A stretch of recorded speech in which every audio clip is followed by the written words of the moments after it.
En la primavera de 1945, la batalla de Iwo Jima se desató entre los Marines y la Marina de los Estados Unidos y el ejército imperial japonés. Encargados de capturar la isla japonesa y sus aeródromos acompañantes, los Estados Unidos lanzaron un asalto de 5 semanas que finalmente se convirtió en uno de los conflictos más sangrientos de la Guerra del Pacífico, llevando a la muerte de casi 7.000 soldados estadounidenses y hasta 18.375 tropas japonesas.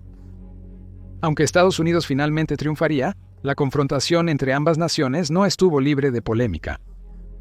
Acompáñanos en este documental mientras examinamos la batalla de Iwo Jima. Bienvenido a Guerras del Mundo. Iwo Jima, la pequeña isla volcánica a unos 745 millas al sur de Tokio, fue el resultado de muchas disputas entre los comandantes de varias fuerzas militares de Estados Unidos.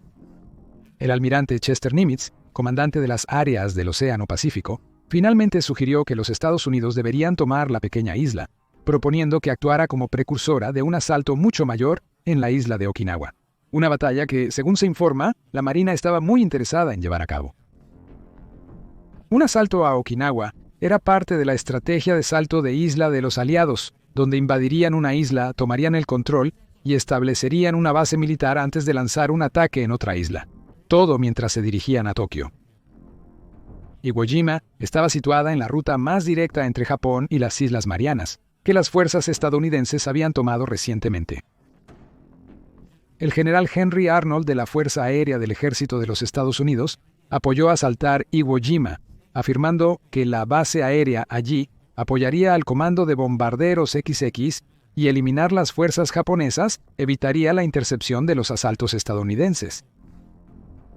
Más tarde se describió a Iwo Jima como Ima, admirablemente adecuada como base de cazas para apoyar a los bombarderos de largo alcance.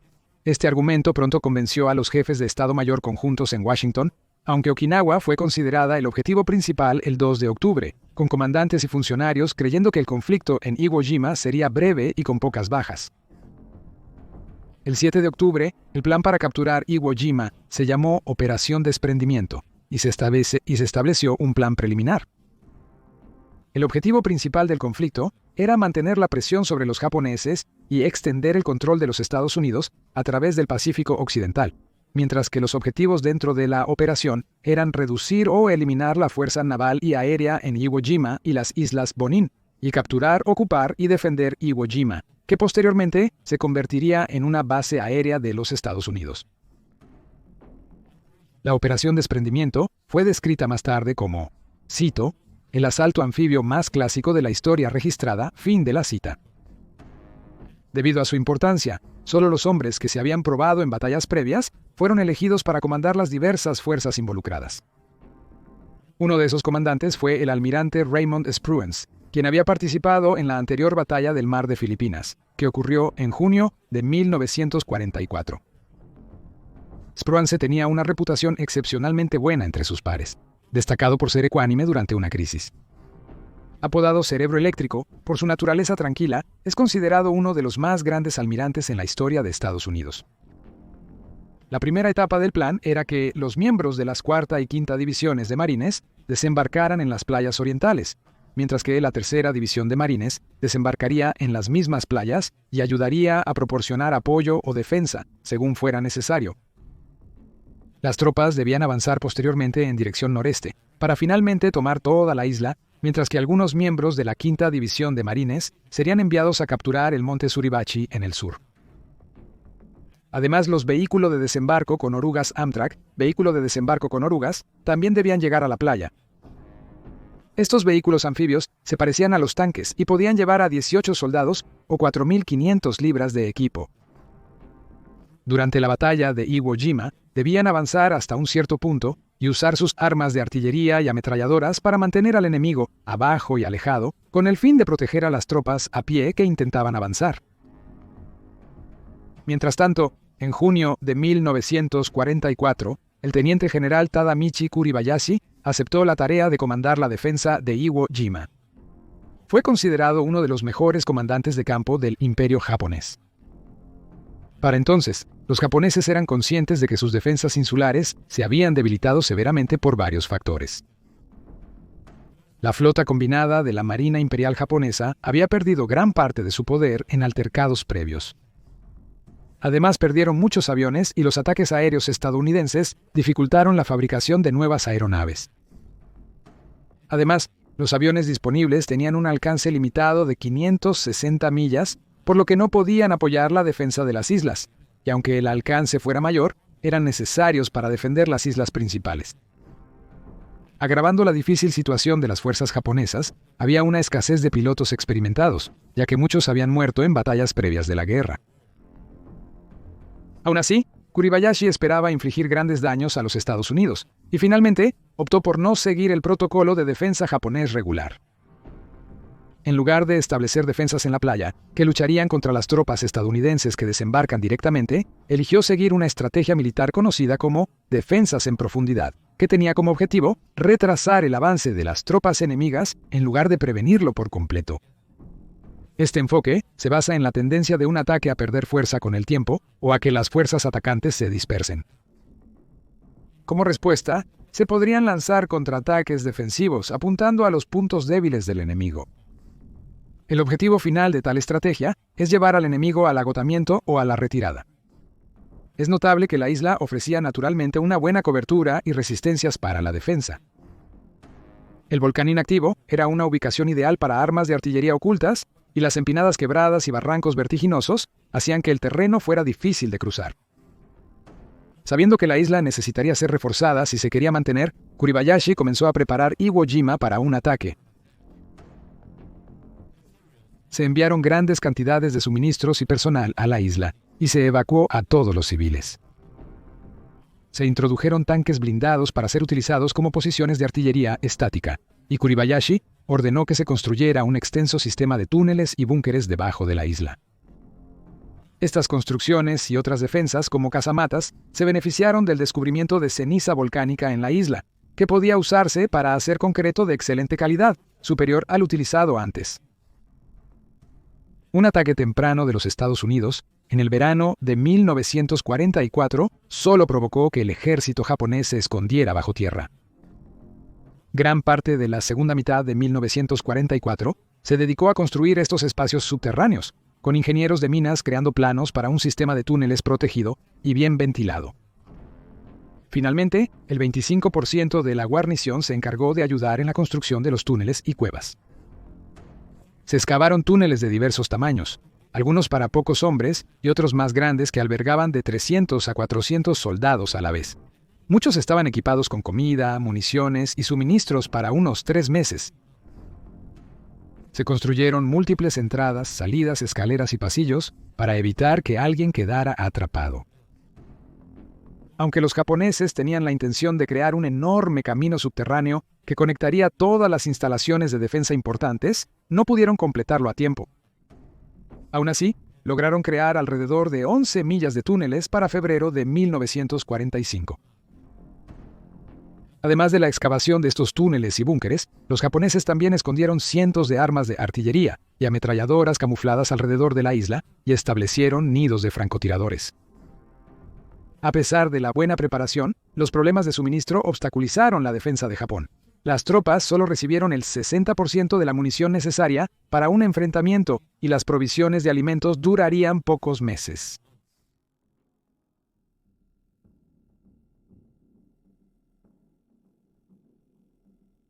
A partir del 15 de junio de 1944, la Marina y las Fuerzas Aéreas del Ejército de los Estados Unidos iniciaron el bombardeo de las costas de Iwo Jima con ataques de artillería naval y bombardeo aéreo. Estos ataques continuarían durante 9 meses, en lo que se considera los bombardeos preliminares más largos y difíciles en la Guerra del Pacífico. Muchos de los soldados estadounidenses que participaron en estos asaltos pronto concluyeron que habían ejercido suficiente fuerza para matar a la gran mayoría de los soldados japoneses. Sin que lo supieran, los soldados estaban acampados en los túneles y cámaras debajo de la isla. El 8 de diciembre, los Estados Unidos lanzaron 800 toneladas de bombas sobre Iwo Jima, pero este ataque hizo poco para perturbar las defensas japonesas. Menos de un mes después, el 1 de enero, los Estados Unidos bombardearon el Aeródromo 1, pero las tropas fueron enviadas inmediatamente por Kuribayashi, y el aeródromo volvió a funcionar en solo 12 horas. Semanas antes de la batalla, los comandantes estadounidenses discrepaban nuevamente entre sí. Esta vez hubo desacuerdos entre el contraalmirante William Blandy y el mayor general Harry Schmidt sobre la duración del bombardeo previo al desembarco que planeaban llevar a cabo. Schmidt, comandante de la Fuerza de Desembarco de los Marines, solicitó que se realizara un asalto de 10 días, pero Blandy, el comandante de la Fuerza de Apoyo Anfibia, creía que un ataque tan largo no le daría suficiente tiempo para recargar las armas de su barco antes de que los marines desembarcaran, por lo que rechazó esta solicitud. Schmidt posteriormente redujo el número de días de 10 a 9, y Blandy se negó una vez más. Pensó que un bombardeo de 3 días bastaría y le permitiría a él y su tripulación reabastecerse. En algún momento, se sugirió que se utilizaran proyectiles de gas venenoso, lo que permitiría una victoria más fácil para las fuerzas estadounidenses, pero el presidente, Franklin D. Roosevelt, se negó a autorizar tales armas. En febrero de 1945, los buques de guerra estadounidenses bombardearon la isla, cada uno con una zona asignada, sin dejar ningún área libre de fuego de artillería. Cada barco disparó por unas 6 horas continuas antes de parar temporalmente, mientras el mal clima en los días previos al desembarco impedía a los comandantes evaluar la efectividad de los bombardeos. El 17 de febrero, 2 días antes de que comenzara la batalla, los Estados Unidos perdieron 17 tropas cuando el USS Pensacola fue alcanzado 6 veces por la artillería japonesa, sorprendiéndolos completamente y demostrando que la ubicación de sus armas por parte de Japón era muy efectiva. Asimismo, poco después, 12 pequeñas embarcaciones fueron alcanzadas por disparos japoneses al intentar enviar un equipo de demolición submarina. El destructor USS Lutz perdió 7 tripulantes al ser alcanzado mientras defendía embarcaciones más pequeñas. Al día siguiente, el mal clima y la baja visibilidad obstaculizaron a los barcos estadounidenses que intentaban bombardear la isla. En síntesis, se juzgó ineficaz el método estadounidense de bombardear la isla antes de desembarcar. Las zanjas dejadas por el impacto de las explosiones hicieron poco más que proporcionar a los soldados japoneses aún más cobertura. Aunque los bombardeos sí ayudaron a destruir varios de los búnkeres y cuevas subterráneas, lo que se vio como una pequeña victoria para los Estados Unidos. Para el 19 de febrero, la fuerza defensiva de Japón consistía en entre 21.000 a 23.000, con la batalla involucrando alrededor de 60.000 marines de los Estados Unidos y varios miles de Seabees de la Marina de los Estados Unidos.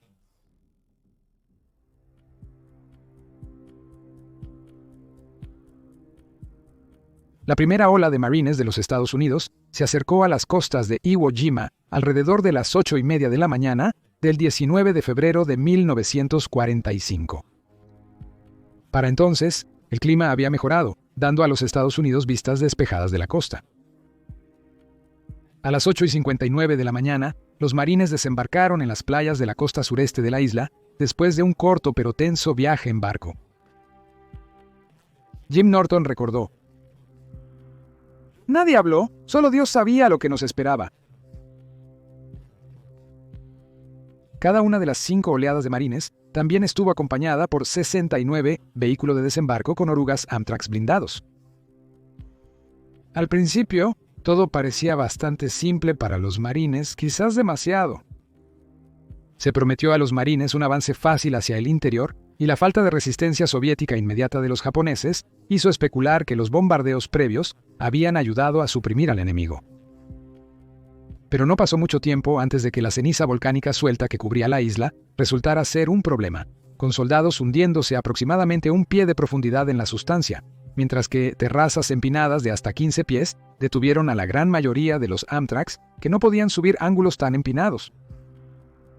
La suave arena negra también resultó ser un problema para los vehículos que disparaban cohetes, lo que finalmente llevó a la congestión, ya que los marines no pudieron despejar el área antes de que la siguiente ola desembarcara de la embarcación.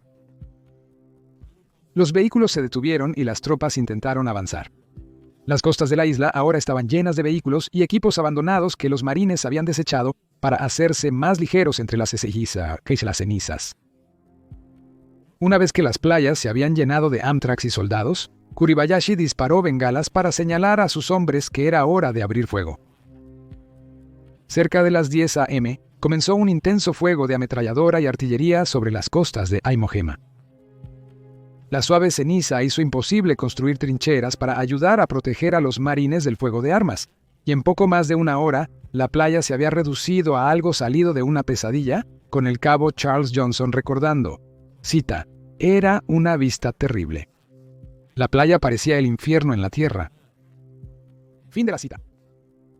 El historiador Derek Wright también observó, cita, «En prácticamente cada agujero de bala yacía al menos un marín muerto». Fin de la cita. La primera ola de marines finalmente logró avanzar, al principio menos de 1 milla, luego casi 2, gracias a los esfuerzos de los civis, que formaban parte de los batallones de construcción naval 31 y 133, quienes despejaron caminos para que las tropas compañeras tomaran. El fuego japonés subsiguiente provenía de búnkeres, casamatas, cráteres y agujeros de conejo en el suelo, mientras que las tropas japonesas que hablaban inglés pedían ayuda para atraer al personal médico de la Marina de los Estados Unidos. Las tropas de los Estados Unidos se segregaron unas de otras, avanzando en pequeños grupos en lugar de como una fuerza sólida, mientras que los soldados japoneses disparaban desde un área, desaparecían y luego reaparecían debajo de otra área y disparaban más rondas. Los barcos de apoyo de la Marina se aproximaron a la costa y comenzaron a destruir algunas posiciones de disparo japonesas cercanas. Pero los marines se vieron obstaculizados por minas ocultas, bloqueos reforzados y artillería camuflada. Añadiendo a las dificultades de los marines, estaba el método de las tropas japonesas de abrir puertas de acero reforzado para protegerse mientras disparaban y luego cerrarlas para prevenir el contrafuego, lo que significaba que era imposible acabar rápidamente con la artillería pesada escondida en el monte Suribashi. Además, los túneles que los japoneses construyeron incansablemente debajo de su isla les fueron muy útiles. Aunque los búnkeres y las cuevas a menudo eran despejados con granadas lanzadas por las tropas estadounidenses, los soldados japoneses a menudo volvían a ellos una vez que era seguro hacerlo, lo que significaba que muchos marines eran sorprendidos por la repentina reaparición de las fuerzas enemigas que creían que acababan de eliminar. De vuelta en la playa, los ingenieros volaron los restos de barcos y vehículos para abrir camino a las siguientes oleadas de marines, y algunas tropas comenzaron a usar los Amtraks para transportar equipo pesado lejos de las costas, todo lo cual abrió camino para que se desplegaran los tanques M4 Sherman. Estos vehículos eran particularmente útiles, ya que eran difíciles de inutilizar y a menudo requerían que los soldados enemigos se expusieran al atacarlos, dejándolos vulnerables al fuego enemigo. Para media tarde se estaba preparando el envío de más tropas, incluyendo los batallones de reserva de 4 equipos de combate regimentales, junto con 2 batallones de tanques, a Iwo Jima para ayudar a los equipos de desembarco. Cada grupo de reserva llevó un batallón de artillería. En total, esa noche se enviaron alrededor de 30,000 tropas más a la isla. El resto del día fue un poco mejor para los soldados estadounidenses, aunque el reportero de Time Life, Robert Sherrod, describiría más tarde esa primera noche como una pesadilla en el infierno. Las granadas de iluminación disparadas desde los destructores estadounidenses terminaron iluminando más a las tropas japonesas para apuntar a sus enemigos, y los médicos lucharon por atender a los heridos sin recibir disparos. Un destacamento médico perdió a 11 de sus 26 hombres, mientras otro perdió 2 médicos y 16 auxiliares de enfermería. Al final del día, cerca de 2,400 tropas estadounidenses habían muerto. A pesar del número, los comandantes tenían esperanzas porque el ataque inicial fue más exitoso que los primeros asaltos previos, incluyendo la batalla de Saipan. Mientras tanto, los soldados estadounidenses se preparaban para un ataque Banzai esa noche, pero Kuribayashi los había prohibido, considerándolos un desperdicio de recursos. En cambio, utilizando la cobertura de la oscuridad, pequeños grupos de tropas japonesas recopilaban información buscando puntos débiles y brechas que pudieran explotar. Durante el día, los soldados esperarían en sus posiciones defensivas a que los marines cruzaran su camino. A la mañana siguiente, las tropas japonesas sufrieron un bombardeo de aproximadamente 50 minutos por parte de los barcos de la Marina. Posteriormente se trasladaron después de que esto sucedió. El 28º Regimiento, comandado por el coronel Harry Liversedge, intentó acercarse al monte Suribachi, y a pesar de contar con el apoyo de la artillería y los destructores de tanques, el grupo solo avanzó 180 metros durante todo el día. Más tarde ese día, la Cuarta División alcanzó su objetivo del Aeródromo 1, antes de examinar lo que se consideraba la primera línea de defensa importante de los japoneses. A pesar de que se les ordenó continuar, las defensas de Kuribayashi se consideraron demasiado difíciles de enfrentar en solitario. El teniente coronel Chandler Johnson del 2º Batallón informó, citando: «Las defensas enemigas son mucho mayores de lo esperado. Había un búnker cada 10 pies. El apoyo fue bueno, pero no destruyó suficientes búnkeres o cuevas. Los grupos tuvieron que tomarlos paso a paso, sufriendo bajas severas». En este mismo momento, Kuribayashi dio sus últimas instrucciones a los defensores en el monte Suribachi. Cita: «Primero, uno debe defender Iwo Jima hasta el amargo final. Segundo, uno debe destrozar las armas y hombres enemigos. Tercero, uno debe matar a cada soldado enemigo con ataques de rifle y espada. Cuarto, uno debe descargar cada bala a su marca. Quinto, uno debe, incluso si es el último hombre, continuar hostigando al enemigo con tácticas de guerrilla». Fin de la cita. Luego, los ingenieros marinos cortaron el cable que permitía la comunicación entre los de la montaña y los de la sede. El 22 de febrero, el Regimiento 28 intentó nuevamente penetrar las defensas en el monte Suribachi. Asistidos tanto por el bombardeo naval como aéreo, esta vez el grupo logró abrirse paso hasta casi el pie de la montaña. Aunque Kuribayashi había destinado poco más de 1.800 hombres para defender la montaña, solo una pequeña fracción de las tropas bajo su mando insistió en reforzarla añadiendo numerosos bloqueos y armas camufladas, así como extendiendo el sistema de túneles subterráneos para que sus soldados pudieran refugiarse dentro de las cámaras cuidadosamente excavadas debajo. Estados Unidos lanzó prácticamente todo lo que tenía cuando se trató de intentar derribar a aquellos en la montaña, al menos en términos de armas. Se utilizaron morteros, cohetes y dinamita, así como tanques equipados con lanzallamas. Nada estaba fuera de los límites. En un intento por intentar desalojar a aquellos que se atrincheraron dentro de las cuevas y cámaras subterráneas, esas áreas fueron inundadas con agua de mar y gasolina, y en otras ocasiones sometidas a esos tanques previamente mencionados con lanzallamas. Luchado en el agua, los japoneses contraatacaron enviando aviones kamikaze que atacaron a los barcos de la Marina de los Estados Unidos, incluyendo el USS Saratoga y el USS Bismarck C. Este último se incendió y explotó en parte, matando a 200 marineros.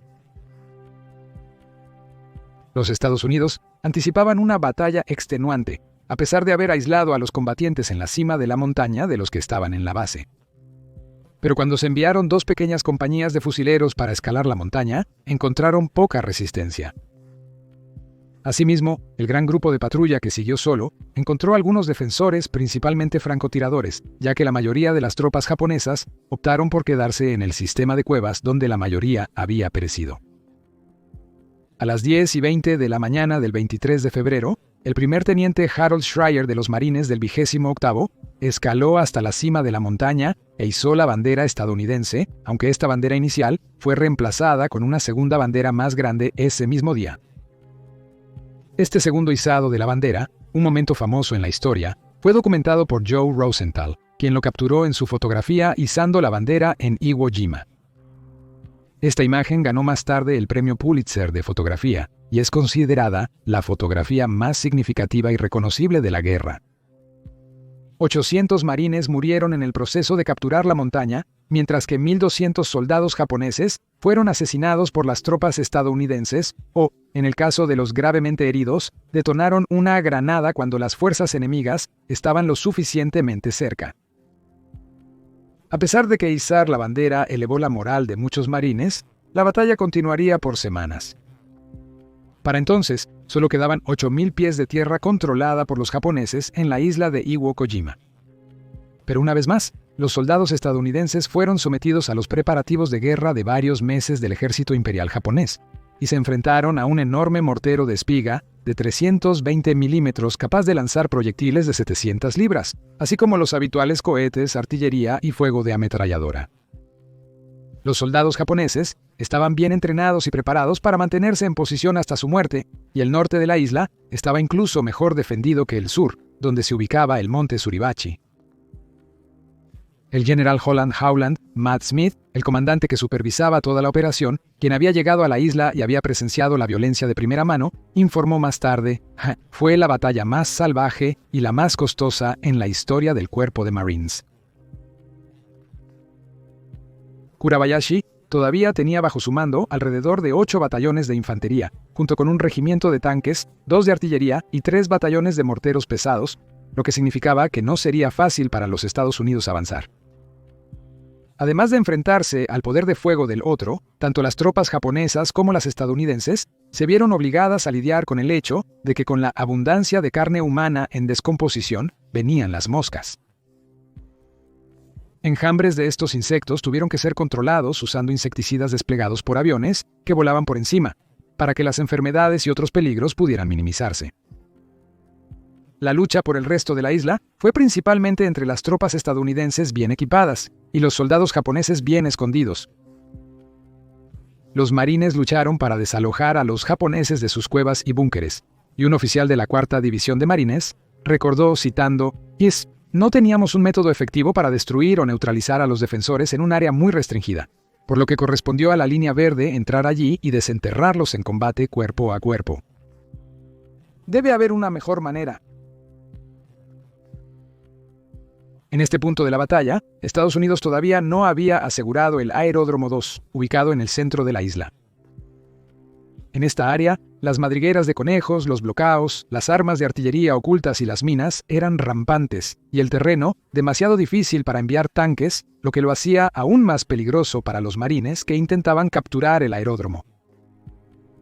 El 24 de febrero, miembros del 21º Regimiento de Marines intentaron atacar a los soldados japoneses armados con granadas y bayonetas, y los japoneses respondieron de la misma manera después de algunos disparos. La noche siguiente, el Aeródromo 2 fue asegurado, aunque sufrieron enormes bajas y vieron muchos de sus tanques destruidos por las minas. Durante la captura del Aeródromo 2, los soldados estadounidenses avanzaron hacia la colina 382, a la que habían apodado sombríamente el picador de carne, ya que era un área difícil de atacar y asegurar, ya que tenía que ser hecho por tropas en el suelo, siendo imposible desplegar armadura y artillería debido al paisaje. Finalmente lograron apoderarse de la colina vecina 362, aunque requirió cambiar de táctica. Las tropas japonesas estaban familiarizadas con las tácticas estadounidenses, un intenso bombardeo seguido de un ataque terrestre. Como resultado, siempre anticipaban el próximo movimiento de los Marines y estarían listos para atacar cuando las tropas estadounidenses comenzaran a avanzar, saliendo de cuevas y búnkeres para devastarlos con fuego de armas. Debido a esto, los Marines comenzaron a atacar de noche sin el bombardeo preliminar, lo que llevó a que muchos soldados japoneses fueran asesinados mientras dormían. Para principios de marzo, las tropas estadounidenses estaban agotadas. La batalla se extendió por más de 10 días, superando las expectativas de duración de los comandantes para la operación. Las unidades de submarinos se redujeron al 30% de su cantidad original. Los soldados japoneses también sufrían. Habían perdido muchos de sus tanques, armas pesadas y alrededor de 2/3 de sus oficiales.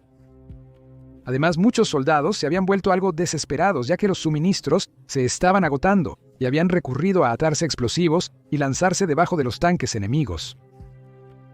Las comunicaciones entre los soldados y Kuribayashi también se rompieron eventualmente, lo que llevó a muchas tropas a optar por ir a la ofensiva en lugar de seguir sus tácticas ofensivas prescritas, a pesar de que estas tácticas habían estado funcionando muy bien para ellos anteriormente. Sus tácticas ofensivas expusieron a las tropas estadounidenses, lo que resultó en sus muertes. En la noche del 8 de marzo, el capitán Somaji Inoue lideró a 1000 hombres a través de las líneas estadounidenses, matando a 90 tropas enemigas e hiriendo a más de 200 otras. Pero la 4ª División de Marines contraatacó, matando a casi 800, incluyendo a Inoue. Al día siguiente, las tropas estadounidenses determinaron que el resto de los hombres de Kurabayashi se había dividido en 2, facilitándoles mucho más avanzar.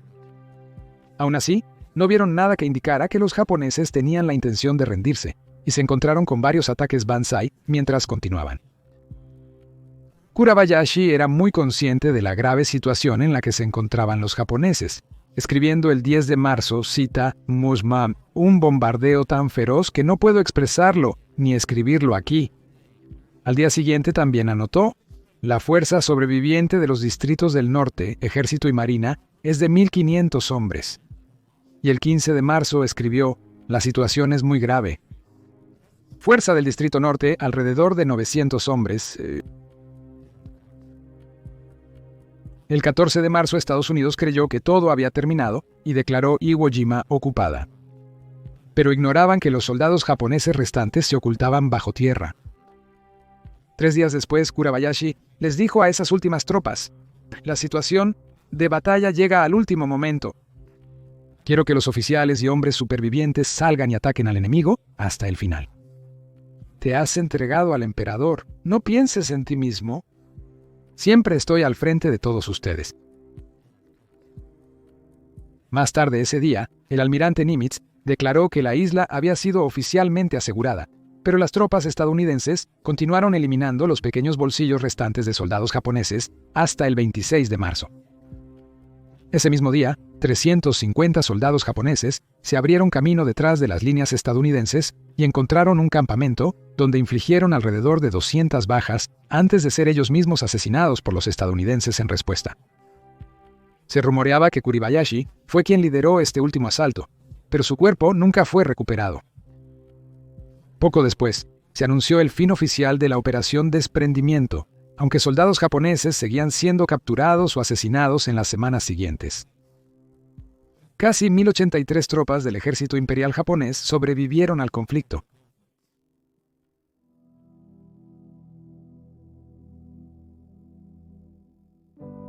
La batalla de Iwo Jima fue uno de los conflictos más espantosos dentro de la guerra, impactando al público estadounidense por la brutalidad de sus propias fuerzas. Una cadena de periódicos exigió que el almirante Nimitz y Spruance fueran reemplazados. Pero pronto surgió la siguiente batalla que desvió la atención de la conducta de Estados Unidos en Iwo Jima. La batalla de Okinawa comenzó solo días después del cierre de la batalla de Iwo Jima. Durando 82 días, este conflicto vio hasta 84.000 bajas entre los estadounidenses y británicos y 110.000 bajas japonesas. Tantos como 150.000 civiles murieron durante esta lucha. A pesar de la victoria de Estados Unidos, el enfrentamiento fue costoso para ambas naciones. La Biblioteca del Departamento de la Marina informó que, cito, el asalto de 36 días resultó en más de 26.000 bajas, incluyendo 6.800 muertos, fin de la cita.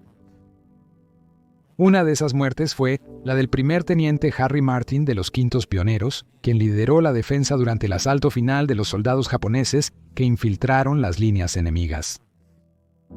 Posteriormente, Martin recibió una medalla de honor póstuma. Se otorgaron 27, la cifra más alta en una sola batalla en la historia del Cuerpo de Marines. De las tropas estadounidenses, Nimitz declaró, cita, entre los estadounidenses que sirvieron en Iwo Jima, el valor inusual era una virtud común. Fin de la cita. Holland Smith les dijo a los reporteros en una conferencia de prensa, les mostramos a los japoneses en Iwo Jima que podemos soportar cualquier cosa que tengan.